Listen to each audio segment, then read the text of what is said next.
is up, ladies and gents? Welcome to the Weekly Square Gamers podcast, where some dudes get around a table and talk shit about video games and other things that come to mind. I'm Mike. We got Pedro and Jay along with us this week. What's going on, guys? How y'all doing? Yo, what's up? What up? I'm ready to talk some caca, bro. Let's do this. Some caca, bro? Yeah. Well, because the first thing we're going to talk about is fucking caca to begin with. Oh. And Damn. yes, I said it. It's fucking caca. This And podcast is already in the shitter. caca. Exactly. Put it in a Kamo. Okay, guys. I'm gonna hand it off to you guys. Nintendo Switch. They talked about the online service. Well, we got some information. It's going to be anywhere from 2,000 to 3,000 yen per year. Now, the way the actual conversion rate works, it's going to be anywhere from $18 to $27. Now, what are you guys thinking about this? Because right now I'm looking at it, I'm like, what the fuck? I'm not spending $30 on a game that I get 1 month that I have to return. I want to hear you guys' opinion first. All right, so first off, let me take this, Pedro. I'm going to say that, you said it on a past podcast that we did, how behind the ball Nintendo is when it comes to the online functionality. That is their online network, and how you have to use these bullshit friend codes. Now, luckily, they're a little bit more advanced than that. But that being said, they are so far behind with their online network than PlayStation or Xbox. And so I think the price is probably going to justify what you get back in return. What's your thoughts on that, Pedro? Yeah, man. I mean, the reason why it's so cheap is probably because it's not going to include the same features that you would get out of PlayStation Network and Xbox Live. It is going to be a mobile app. It's not even going to be native on the actual Switch. So it'll be available on any connected device, whether that be a tablet or a phone. So let's keep that in mind as well. I'm going to expect that for $30 a month, I'm going to have the ability to create my own username, friends other people via usernames. Since it works off of your phone, I'm going to say that it's going to have dialer integration, similar to that of your Snapchat, where people that are on your phone will then come up as suggested friends for your Nintendo Friends network. You'll have your typical regular chat, text chat element, maybe some emoji support, and then of course your voice chat. But nothing else, man. There's really not going to be that very many bells and whistles. The eShop thing is garbage. But other than that, that should be it. Can I hit on that? There's been a lot of hyperbole going on. People saying that Nintendo is so behind the ball with the online functionality that they have to use a cell phone app in order to let people chat and this, that, and the other. Am I the only one that's excited to actually use my phone in order to chat? Like, I think they could do some fun and interesting things with that. Mike, you want to cut in there? It's stupid. I mean, okay. Have any of you guys played Mitama? No. Or Mitomo? No. It's shit. The what Pedro's talking about, the whole Snapchat thing, I understand that. He has a valid point, but the way I think Nintendo, I hope they don't do it this way, but Nintendo's very PG-13. So in order for you to add someone as a friend, you're going to need some kind of code. You're not going to be able to directly search for people on their service. If they do that, I'll be shocked. Because if you look, as of right now, you can't get on your Wii U or your 3DS and search for your friend. You actually have to fucking put in their friend code. You understand what I'm saying? I don't think they're going to do a complete 180 from what they've been doing to what they're doing now. You don't think they learned their lesson? Like, that was a major misstep? You think they're going to continue that same confusion into 2017? You don't think that they're going to find out a way to streamline all that? Well, I mean, I don't think it's they're doing it because of not wanting to upgrade or not wanting to advance their technology. I think they're looking at it more of a parental guidance kind of thing, to where, because that's the way it's always been with 3DS. I mean, if I don't have your friend code, I can't add you. Same thing with the Wii U. If I don't have your friend code, I can't add you. I just Now they're don't doing this whole understand little- what that huge, ginormous freaking code does to, protect anybody from any, bad content that would make it. I just don't understand that whole but thought process. Well, because I think what Nintendo's going to do, instead of actually like doing what Xbox Live and PlayStation does, where broadening their, they have huge servers and it's kind of like interflowing. You can do whatever you want with it. I think Nintendo's going to restrict it basically to their own shit, just like how they have now the Miiverse and their new social network they're using right now. You understand what I'm saying? I don't think it's going to be free as we think it is. But before You know we continue that conversation, I will say this. I just pulled up an article from Techno Buffalo. This was the 17th of January, and it does say one of the biggest changes coming from Nintendo alongside the Switch is an attempt to modernize their multiplayer network. While Sony and Microsoft have been building their networks up with tens of millions of players, free games, and countless subscriptions justifying features, Nintendo's played a different game altogether. One of the most frustrating parts of the Nintendo network is going away with the Switch. Though, those infernal friend codes are gone. See, They are not a part of the equation. They are. Okay. Well, I mean, that changes it, though, because, you got to look at, I mean, I've been a 3DS gamer for God knows how many years because I enjoyed the hell out of the 3DS, and that was probably the most pain in the ass, and they've never changed it, even after they started creating their own social network through Miiverse and Let me hit Miitomo on this. and- Let me hit on this. I think that you're thinking the same way the internet is, and that's, you're still thinking of this old Nintendo that didn't understand what online functionality meant. They have had all these years to sit back and watch what Xbox and PlayStation are doing, and I think that they're going to do their best to mimic what those guys are doing. Now, it is going to take some time, but I do think that out of the gate, I think that it'll at least be decent, and I am extremely optimistic. I always have been. So, every now and then I need you guys to check me on it. But I do think that this is something that you cannot think of the old Nintendo anymore. I think they know what they need to do to get the hardcore gamers over onto their console, and that starts with streamlining the online process. That's what I gotta say. I'm going to correct you here in just one aspect. I don't think that you need to streamline the online process to get the hardcore gamer involved. I think you need to streamline the multiplayer, the online aspect of your game for the gamer in general. Because even there are mobile games right now that have a better me and you could play Facebook Messenger games easier than you could using a 3DS, like what Mike is saying. So the biggest gripe about Nintendo is the fact that it's so difficult to find friends. That's why I'm saying that this phone integration is something that is not only going to be quote-unquote convenient for the gamer, but it's going to be something that Nintendo's going to use to kind of gain a step ahead of Microsoft and Sony, because what Microsoft and Sony can't do is that they can't suggest friends to you. They can't, they can't say, you obviously know this person, and you're not friends on our network. You guys should be friends. When you have an app that ties to your phone and the phone number's in it, you're going to have the application suggest those interactions. I stop you? Go ahead. Can I stop you? I'm on my PlayStation right now. I'm on my friends list, and at the very top of it says players you may know, and it is suggesting to me 50 new players. So PlayStation. Well, it's because they're attached to your Facebook. Yeah, you have Right, to attach exactly. your Facebook to it. So PlayStation has found a workaround as to how to suggest. Well, no. What Pedro's bringing up is since the whole functionality, the online functionality, a lot of the social aspects of the functionality for Nintendo service online is going to be attached to the phone. So it's going to be a lot easier to manipulate those kind of things with a phone than it is with a whole console. Yeah, Yeah, because it's I was native. just trying to Attach your say. phone number. Yeah, I got you.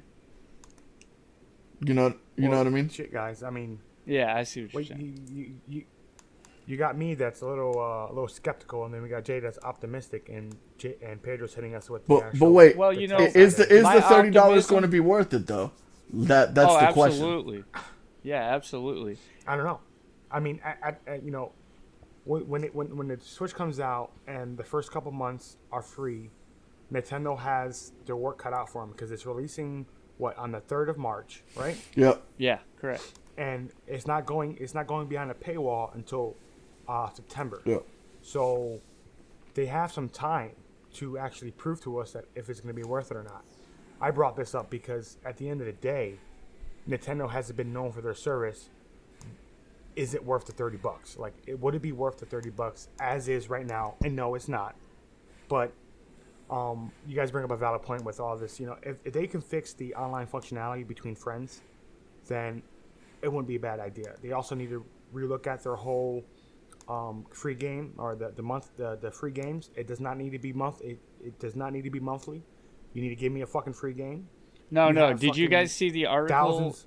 No, there's an article out saying that what Nintendo is planning on doing is they're going to give a free classic Nintendo game every month. I don't know if you guys saw this article or not. Well, that's what I'm saying, and that's fine. I would love to play some of the old Nintendo games on an actual controller instead of having it emulated and playing it off my PC. Yeah, this goes back to Because, that you whole know, there's thing so of many- how many times is Nintendo going to resell you Super Mario Brothers? You know,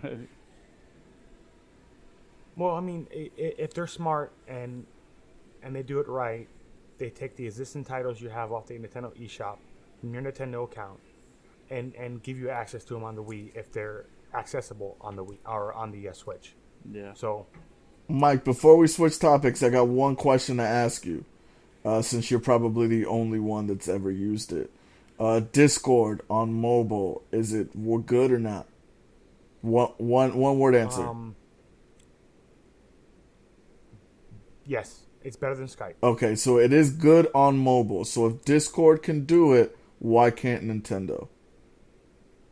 Oh no. And I'm not. I mean, I'm not looking at. I'm just looking at their previous practices. You know, I got a bad taste in my mouth, so Nintendo has a little. That's what I'm little saying. more convincing for me. You Buy some You gotta mouthwash. give them the benefit of the doubt. Yeah, yeah, exactly. Give them the benefit of the doubt, and let's see what a new Nintendo with a new CEO looks like. I've been burnt too many fucking times by Nintendo. Hey, I see you. to do that shit. And to be quite honest with you, we've been burnt quite many times, which brings us to our next fucking topic. Segue from the motherfuckers. Look at that. Yes, buddy. Look at Look at that. that. How many games, guys, how many games have you bought solely off of footage from E3s and trailers that fucking burnt you? Oh my god. Now, yes. Pedro, Dead Island, bro. You want to go off on that one because I very clearly remember we both buying this fucking shitty game to be completely Disappointed Bamboozled. to Yes. to look at the footage that we saw, that emotional footage with the emotional music, and then you see the little girl. It starts at the eye and it pans out. You see the little girl. And then it rewinds and she goes back into the window, and then their parents are trying to fight off the zombies, and we're like, holy shit, what is this game? We have to buy this. And then it turns out to be the biggest load of garbage that we've ever purchased. It didn't play well. It was full of glitches. Had a first day patch from hell. The game saves didn't save. And not only that, but then the game graphically just didn't look like the CGI that we saw. And that was back then when, Killzone had come out and would looked amazing and blew people away CGI wise. I mean, I'm gonna tell you something right now. And I know Jay is probably going to yell at me for this one, but I think Killzone's another one that hit us with the okie doke, that bait and switch, that, oh my god, this game looks amazing. It's going to push the PlayStation to its graphical limits. And then when we get it, it wasn't what it was at E3, man. Yeah, well, you're a big Halo guy, so that makes sense because, when you try to put up Killzone against Halo, it's going to lose every day of the week. But the things that Killzone did right are things that people would never touch, such as, the 3D, back in last gen when 3D was the shit. Like that was amazing. And then the multiplayer was really solid on that game, but the story was complete garbage. And they tried way too hard to compete with Halo, and they got their ass kicked because of it. So I would actually kind of technically agree with you there, and know that I'm one of the niche players out there that really, really, really like Killzone. But I agree with that statement. I was gonna say, fucking Killzone was trash. I was bro. gonna say that. No offense, Jay. Yeah, it wasn't trash, man. I think you would lose that argument if you talked to people that were veterans to the game and dumped a lot of hours into it. It did a lot of things right, but it did do a lot of things wrong. But the game that comes to mind for me, gentlemen, is Fallout 4. Now, I was originally going to avoid...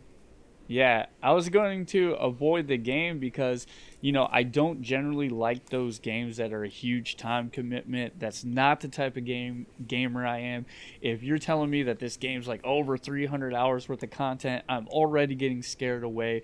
But I bit anyway because what they were showing me is this really, really awesome 50s aesthetic, and yet you had these like really cool like steampunk looking robots and like just the way they revealed these trailers. I thought it was going to be this epic storyline, but then you realize what ends up happening is you get Bethesda, everything's going to be clipping through the walls. When you do have those character interactions, like the way that their faces are animated when they're talking to you, it looks like they're talking to somebody behind you. You'll be talking to an NPC and then randomly some enemy will come up and just kill them. And it's like all these weird intangibles kept taking me out of that game, just like I knew they would. But yet, the trailer sold me so well that I fucking bit anyway. And I literally wasted like 40 hours of my life because I kept trying to give it a chance. And I was done with the game after about 6 hours. So that was really painful for me to endure. Fucking Bethesda. Yeah, man. They need to figure their shit out because, bro, that game was not well received. I get that it sold well, and, like, for whatever reason, like, they think it's a huge selling point that it's going to be making it onto Oculus and this, that, and the other. Nobody gives a shit about that game, honestly. Like, you have a small... It died out rather quickly. Yeah, it did, and, like, by the time that the game makes it to Oculus, nobody's going to give a shit about it. Unless they... do some crazy updates to the game and like add a lot of DLC, then I just really don't think it's worth it. And the DLC they did put out for it, I heard, is even worse than the original game. So, oh shit. Well, I'm gonna go into mine, guys, and mine is probably gonna shock all you guys, but I got fucked the most. Assassin's Creed Black Flag. Now, Really? I'm not the biggest Assassin's Creed fan, and the game wasn't that bad. Shit came free with your Xbox. I hated it. No, I ended up having to buy it, and I remember pre-ordering it on Xbox Live on the one, and I played it, and the only thing I liked about it was the fucking the ship battles. oh my I couldn't even god! fucking sell the game because it Bro, was already pre-downloaded. Let me hit. So I'm like, Let me hit on this real quick because everything that I liked about Assassin's Creed Black Flag was the stuff that wasn't ship related. Every time I had to get in those fucking ships and like shoot cannonballs at the fucking land that I can't even see, but it's telling me I hit them. Like, what is this bullshit? Like, I felt like that game was actually really good until I had to get in the ship. Bro, when you had to go scuba diving underwater to find buried treasure, dude, that shit was dope. no, that shit was trash, bro. Like, oh my god. Like, I don't know. I love the ship battles, but then, 8 hours in, I'm like, fuck. I'm doing the same thing on the same fucking island, on a different island. I'm doing the same fucking thing. And it got really boring. And, 8 hours in, I'm like, fuck, I can't trade it in for fucking another game. I can't sell it to somebody because it's fucking download it onto my fucking console. It's fucking ridiculous. It was stupid. I was like, oh, Yeah. never again. Yeah. And I'll never buy another Assassin's Creed game. It was buggy as hell too. There's that as well. I'll put it like this: the coolest thing for me, other than the ship battles, was jumping off the top of the cliffs onto the hay bay or onto the hay barrel. Yeah.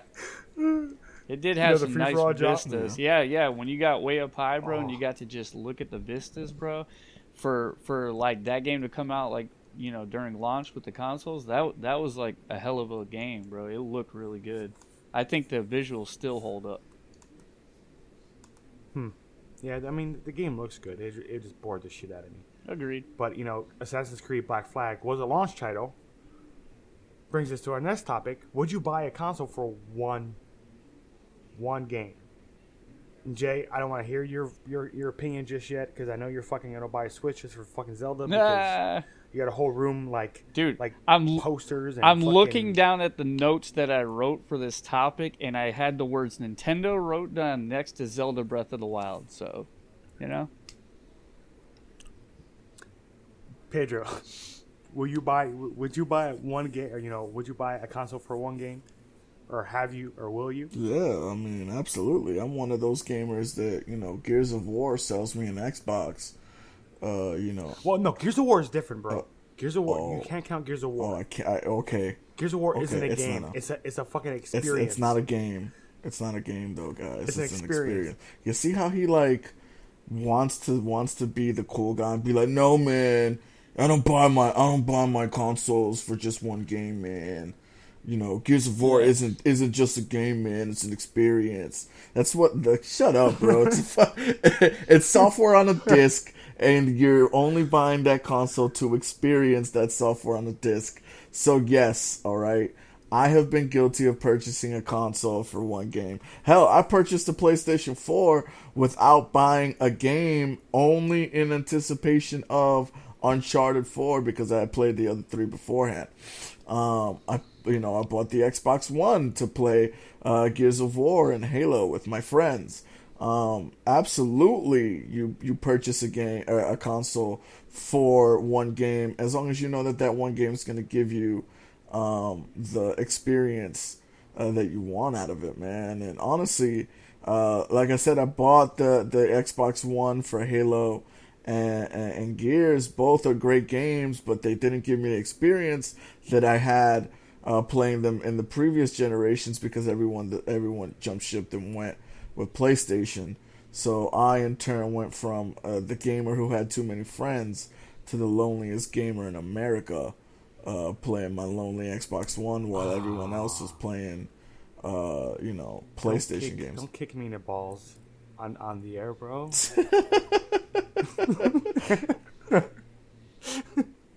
Well, I'm not gonna lie, guys.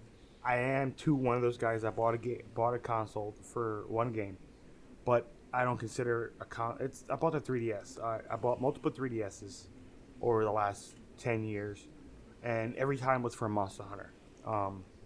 That is my kryptonite. That is the one game that I will buy, whatever comes out on. I will buy it if I don't have it.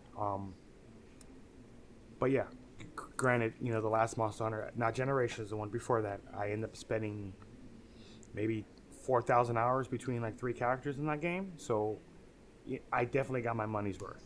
Granted, the 3DS is only $100. For at the time was $100. Now it's $139.99 for the new 3DS XL.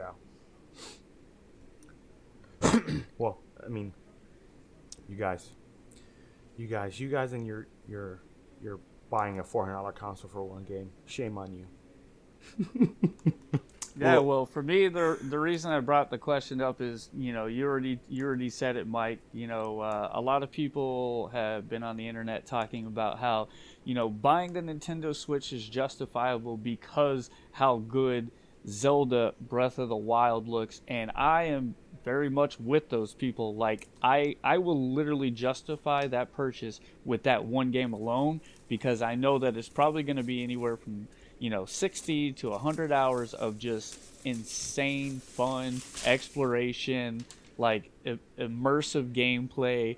And like to me, bro, I'll drop $3 on that any day of the week. But I just, I kind of, Mike, would you buy the Nintendo Switch just off of Zelda alone, or would you need a little more No. incentive?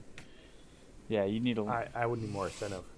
Yeah. What about you, I mean, Pedro? it's also I'm more than likely gonna get a Switch on launch for Zelda. Yeah. So. well, it's also. I mean, I'm very neat. My gaming taste right now. Well, my gaming taste in general, the Switch doesn't have right now. My gaming taste won't come to the Switch until probably Christmas time, like when all the Japanese RPGs, Dragon Quest comes out, then Fire Emblem comes out. All that's coming out, supposed to come out Christmas time. So that's when I'll probably make the jump. But until then, I won't, just because my kids won't enjoy Zelda that much. Like, and they're not gonna play ARMS. Fuck. So like, I don't need it right now. Dude, look at ARMS. I mean, look I at do 1-2 understand the hype. Switch, bro. Those are system sellers right there, bro. 1-2 Switch. You kidding me? Everyone's Those are lining fucking- up for that. those are fucking system- game, bro. Those are system pack-ins, is what the fuck those shits are. Piece of shit. That's Yeah, what they you should be. Yeah. Well, guys, we'll hop in. Jay, I think you probably convinced me over the last couple months about Last Guardian. Did you guys see the price drop, $20 price drop? So, Last Guardian's going $40 on PSN the next week, and then it will be hitting retailers a week later for $40 for brand new. That's actually rather quick, don't you think? Or am I just being harsh? Yeah, let me get in here because I got a little bit of a rant. So, The Last Guardian has been in development hell. That game was originally supposed to come out on PS3, and then they canned it because they said that the game wouldn't run correctly on the PS3, put it back on the drawing board. So, it's been in development hell. It's taken 10 years for this game to fucking come out, and it finally comes out, and I haven't checked what the sales are on it, but I can guarantee you, like, this is such a big fucking waste of assets for Sony and for PlayStation to get into. Like, this is a game that, it was like it was for the fans, so it's a game that they should have put out quickly, you know what I mean? Like, a flash in the pan, so to speak. You're doing it for the fans, just make a pretty decent effort and capitalize, on Shadows of the Colossus, and, just build off what you already had. This didn't need to be in development for 10 years. It did not pan out for them, and it was such a big waste of time. And to see it already get this $20 price drop, it's like, it's just like, it's funny is what it is when you sit there and look at how much time they wasted on this game. And I'm sure it's a good enough game, but is it a great game? No. So did it justify the 10-year process? No. Stacking it up against another game that took 10 years, and this comparison is made far too often, but there's so much truth to it. Look at Final Fantasy 15. People are loving that game. Like, that is a game that would justify purchasing a console because it's that freaking good. You can't say that about this game. Well, I mean, I'm a huge Shadow Colossus fan. I love that game, and I do eventually plan on picking up The Last Guardian and actually experiencing the game myself. I'm glad it's hitting $40, already, because it's easier on my pocket. But I mean, I also don't. I mean, the game reviewed well. The game did well. There's some problems with the game, like some camera angle problems and stuff. But the overall consensus of the game was rather good. And then the fact that you had to use triangle to jump, which proves the fact that it was built on a last generation console. One of my favorite, guys on the internet, huge gamer, Colin Moriarty said, and I really like this. The fact that you use triangle to jump shows how old this game is. In 2017, X is to jump. You do not deviate from that because that is what the gamer's used to. That's what feels right. That's how our brains are wired. And so, like, I heard playing this game is a fucking chore because the controls are straight garbage because they're 10-year-old controls. What do you think of that, Pedro? What do you think of The Last Guardian? I think you guys all said everything that needed to be said regarding The Last Guardian. I mean, I think the Yeah, about for all the reasons that Jay said is why it's being taken down for $20. So do you think it's worth a $40 investment?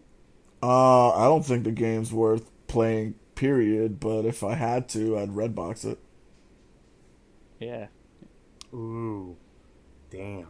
Well, I mean, Be, Pedro's not that kind of gamer. That's not his kind of game, though. yeah, absolutely. But if I'm gonna play a shitty PlayStation exclusive, I'll play Knack before I play that shit, and that says a lot because Knack is a terrible game. Damn. Yeah.